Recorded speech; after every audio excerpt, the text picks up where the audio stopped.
माधव बहुत चालाक और लालची स्वभाव का था। वह अच्छे मसालों और ताजी सामग्री की जगह सस्ती और खराब चीजों का इस्तेमाल करता था ताकि ज्यादा से ज्यादा पैसा बचा सके। कई बार वह बासी आलू और पुराना पानी भी इस्तेमाल कर लेता था। माधव गांव में गोपाल नाम का एक लड़का भी रहता था। गोपाल का दिल बहुत साफ था, लेकिन उसे खाने का बहुत शौक था। वह जहां भी कोई स्वादिष्ट चीज देखता उसे खाने पहुंच जाता। पूरे गांव के लोग उसे प्यार से मोटू गोपाल कहकर बुलाते थे। गोपाल सीधा माधव के ठेले पर जाता है गोलगप्पे खाने के लिए। अरे माधव, जल्दी से एक प्लेट गोलगप्पे की लगा दे, आज तो बड़ी जोर की भूख लगी है। माधव गोलगप्पे बनाते बनाते गोपाल को ऊपर से नीचे तक देखने लगा और फिर जोर जोर से हंसने लगा। अरे मोटे गोपाल, तेरे लिए एक प्लेट से क्या होगा? तेरे पेट को देखकर तो लगता है कि तुझे 10 प्लेट भी कम पड़ जाएंगी। कहीं ऐसा ना हो कि मेरे सारे गोलगप्पे तू अकेला ही खा जाए। ठेले पर खड़े कुछ लोग भी हंसने लगे। तू गोलगप्पे खाने आता है या मेरे पूरे ठेले का माल खत्म करने? तेरे जैसे ग्राहक रोज मिल जाएं तो मुझे नया ठेला खरीदना पड़ जाए। यह सुनकर गोपाल का चेहरा गुस्से से लाल हो गया। माधव, ज्यादा घमंड मत कर। लोग तेरे गोलगप्पे स्वाद की वजह से नहीं खाते, बल्कि इसलिए खाते हैं क्योंकि गांव में दूसरा कोई ठेला नहीं है। माधव हंसते हुए बोला। अच्छा, तो क्या तू मुझसे अच्छे गोलगप्पे बना लेगा? गोपाल ने गुस्से में कहा। हाँ, बिल्कुल बना लूंगा, और ऐसे गोलगप्पे बनाऊंगा कि लोग तेरे ठेले की तरफ देखना भी बंद कर देंगे। अरे जा जा, बड़ी बड़ी बातें करना आसान है, गोलगप्पे बनाना बच्चों का खेल नहीं है। तू देख लेना माधव, बहुत जल्द पूरे गांव में मेरे गोलगप्पों की चर्चा होगी। इतना कहकर गोपाल वहां से गुस्से में चला गया। घर पहुंचते ही वो चुपचाप चारपाई पर बैठ गया। उसके चेहरे पर उदासी साफ दिखाई दे रही थी। थोड़ी देर बाद उसकी पत्नी आरती रसोई से खाना लेकर आई। लो गोपाल, गरम गरम खाना खा लो। आज मैंने तुम्हारी पसंद की सब्जी बनाई है। लेकिन गोपाल ने थाली की तरफ देखा भी नहीं। आरती हैरान होकर बोली।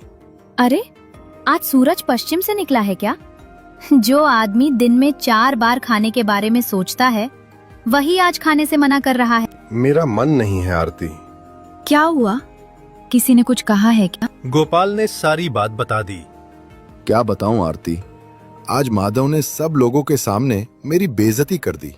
मुझे मोटा कहकर हंसी उड़ाने लगा।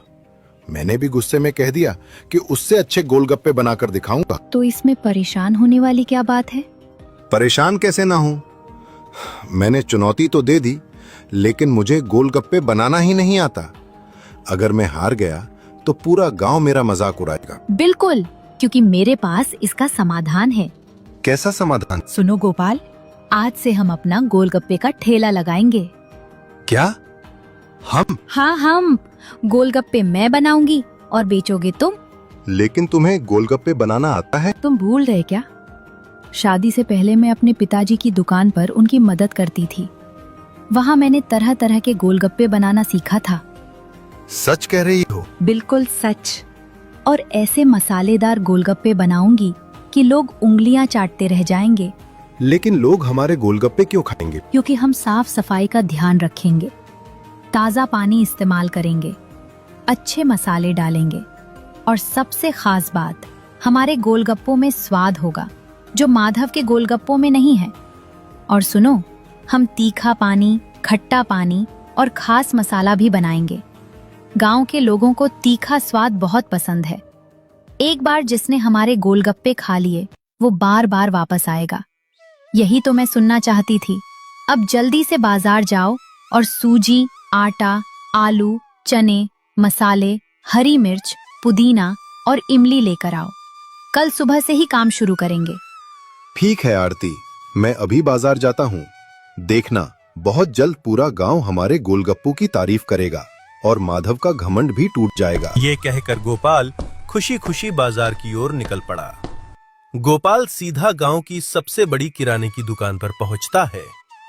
सुरेश भाई, जल्दी से 5 किलो सूजी, 2 किलो आटा, आलू, चने, इमली, पुदीना, हरी मिर्च और थोड़ा ज्यादा मसाला दे दीजिए।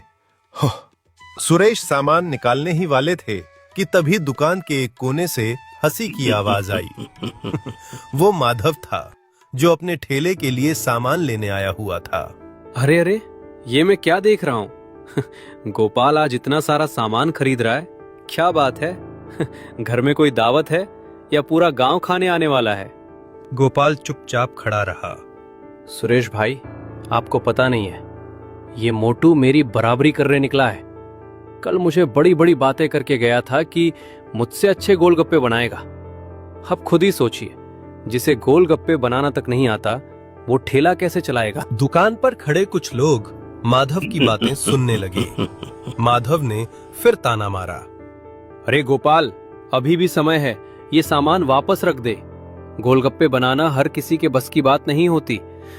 2 दिन में तेरे ठेले पर मक्खियां भिनभिनाएंगी और फिर तू वापस घर बैठ जाएगा। गोपाल को गुस्सा तो बहुत आया, लेकिन उसने खुद को संभाला। माधव, किसी का मजाक उड़ाना आसान होता है, मेहनत करके दिखाना मुश्किल होता है। अच्छा, तो अब मुझे मेहनत सिखाएगा? चल ठीक है, मैं भी देखता हूं तेरे ठेले पर कितने ग्राहक आते हैं। इतना कहकर माधव अपना सामान लेकर वहां से चला गया। गोपाल, उसकी बातों का बुरा मत मानना। लेकिन सुरेश भाई, अगर सच में मेरा ठेला नहीं चला तो? सफलता में मिलती है जो कोशिश करते हैं। माधव को अपने गोलगप्पों पर जरूरत से ज्यादा घमंड हो गया है। वो साफ सफाई का ध्यान भी नहीं रखता और स्वाद भी पहले जैसा नहीं रहा।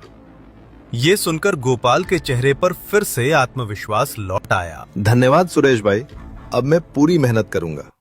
सारा सामान लेकर गोपाल अपने घर पहुंच गया। आरती ने बड़े ध्यान से इमली भिगोई, पुदीना पीसा, हरी मिर्च और मसालों को मिलाकर एक खास पानी तैयार किया। दूसरी तरफ गोपाल सूजी और आटे से गोलगप्पे बनाने लगा। अगली सुबह दोनों बहुत जल्दी उठ गए।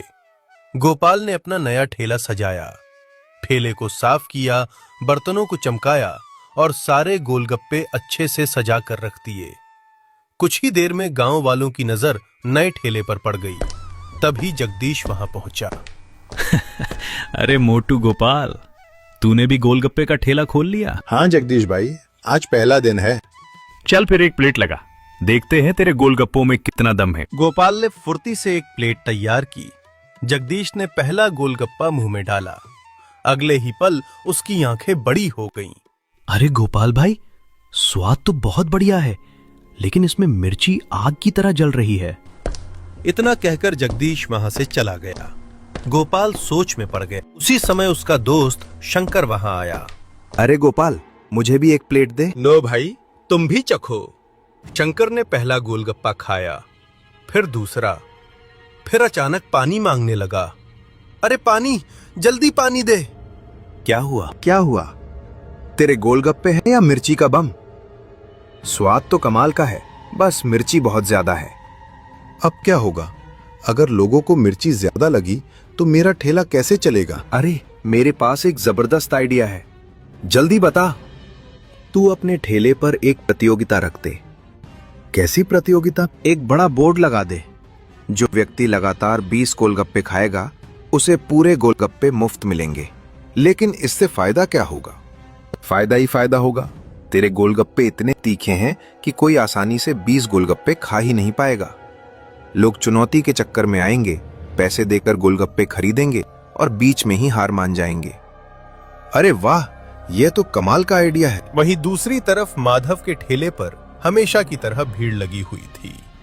कुछ लोग गोलगप्पे खाते हुए आपस में बातें कर रहे थे। तभी एक ग्राहक बोला, अरे माधव भाई, आज हम लोग गोपाल के नए ठेले पर भी गए थे। सोचा कि गांव में नया गोलगप्पे वाला आया है तो उसका स्वाद भी चक्कर देखते हैं। लेकिन भाई साहब, उसके गोलगप्पों में इतनी तेज मिर्च थी कि 2 गोलगप्पे खाते ही आंखों से पानी आने लगा। स्वाद तो अच्छा था, लेकिन मिर्च इतनी ज्यादा थी कि मजा लेने की बजाय बस पानी ही पीते रह गए। हाँ भाई, मैंने भी खाए थे। पहले गोलगप्पे में तो मजा आया, लेकिन जैसे जैसे खाता गया वैसे वैसे मुंह में आग लगने लगी। मुझे नहीं लगता कि गांव के लोग रोज इतने तीखे गोलगप्पे खा पाएंगे। अरे भाई, गोलगप्पे में सिर्फ तीखापन डाल देने से काम नहीं चलता। स्वाद ऐसा होना चाहिए कि बच्चे से लेकर बूढ़े तक सभी आराम से खा सके। मैं इतने सालों से यही काम कर रहा हूं, इसलिए मुझे पता है कि लोगों को कैसा स्वाद पसंद आता है। सही कह रहे हो माधव भाई, अनुभव की बात ही अलग होती है। नया ठेला खोलना आसान है, लेकिन उसे चलाना मुश्किल होता है। अरे अभी तो उसका नया नया जोश है, 2-4 दिन बाद खुद समझ जाएगा कि गोलगप्पे का धंधा चलाना इतना आसान नहीं होता। रात गोपाल खुशी खुशी अपना सारा सामान समेट कर घर पहुंचा। फिर दोनों अगले दिन की तैयारी में लग गए। देर रात तक दोनों काम करते रहे, लेकिन उन्हें पता नहीं था कि कोई उन पर नजर रख रहा है। वो धीरे धीरे चुपके से घर के अंदर घुस गया। उसने देखा कि गोलगप्पे का पानी बड़े बर्तन में रखा हुआ है। माधव ने अपनी जेब से एक छोटी शीशी निकाली और इधर उधर देखने लगा। ये कहकर उसने चुपके से उस पानी में एक संदिग्ध दवाई मिला दी, फिर बिना किसी को बताए वहां से निकल गया। अगली सुबह गोपाल हमेशा की तरह खुश होकर अपना ठेला लेकर चौराहे पर पहुंचा। आज गोपाल की सारी सच्चाई गांव वालों के सामने आ जाएगी। मैंने जो उसके पानी में दवाई मिलाई थी, उसे खाने के बाद कोई भी ग्राहक उसके ठेले पर नहीं आएगा। फिर सब वापस मेरे पास ही आएंगे। आओ भाई आओ, स्वादिष्ट गोलगप्पे खाओ। अगर दम है तो 20 गोलगप्पा चैलेंज भी पूरा करके दिखाओ। तभी 2 ग्राहक उसके ठेले पर पहुंचे। गोपाल ने तुरंत 2 प्लेट तैयार करके दे दी। दोनों ग्राहकों ने गोलगप्पे खाने शुरू किए। पहला गोलगप्पा, दूसरा गोलगप्पा, तीसरा गोलगप्पा। अरे वाह गोपाल, आज तो गोलगप्पे पहले से भी ज्यादा स्वादिष्ट लग रहे हैं।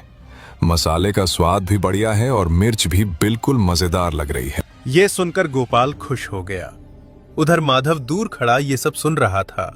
ये कैसे हो सकता है?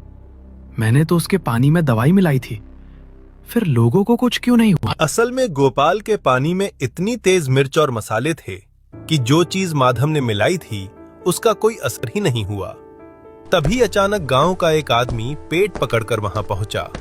वह दर्द से कराहते हुए बोला, अरे कोई मेरी मदद करो, सुबह से मेरे पेट में बहुत तेज दर्द हो रहा है। देखा भाइयों, मैंने पहले ही कहा था, जरूर इसने गोपाल के गोलगप्पे खाए होंगे, इसी वजह से इसके पेट में दर्द हो रहा है। वहां आदमी हैरानी से बोला, अरे नहीं माधव, मैं तो सुबह सुबह तुम्हारे ठेले पर गया था। मैंने तुम्हारे ही गोलगप्पे खाए थे।